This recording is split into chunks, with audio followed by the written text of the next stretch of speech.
மத தொலைக்காட்சி நண்பர்களே, உங்கள் அனைவருக்கும் வாழ்த்துக்கள்.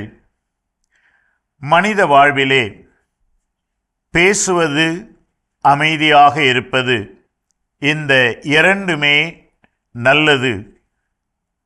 இப்படி பேசுவது, அமைதியாயிருப்பது இரண்டுமே நல்லது என்றால், இதிலே எப்படி பேசுவது, எப்போது பேசுவது, எப்படி அல்லது எப்போது அமைதியாக இருப்பது என்பதை தெரிந்து கொள்ள வேண்டியிருக்கிறது.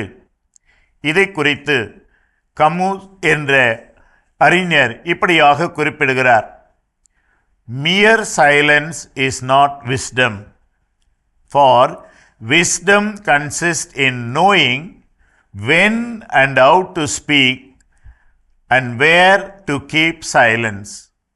நண்பர்களே, வெறுமனே அமைதியாக இருப்பது என்பது ஞானமல்ல.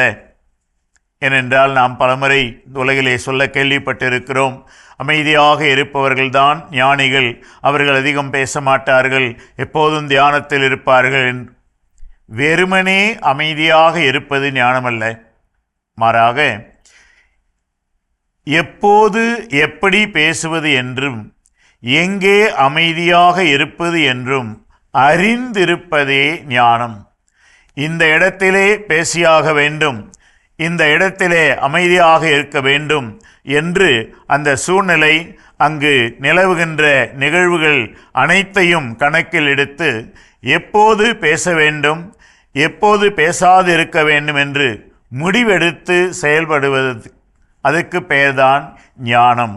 இத்தகைய ஞானம் உள்ளவர்களாக நாம் வாழ வேண்டும் என்றால், பேசுவதற்கும் அமைதியாக இருப்பதற்குமான அந்த தொடர்பை, அந்த பேசுவதும் அமைதியாக இருப்பதும் நாம் வாழுகின்ற அந்த சூழ்நிலையோடு எவ்வாறு ஒட்டி போகின்றது அல்லது அதை மாற்றி நிற்கின்றது என்பதை உணர்ந்து ஞானிகளாக வாழுங்கள்.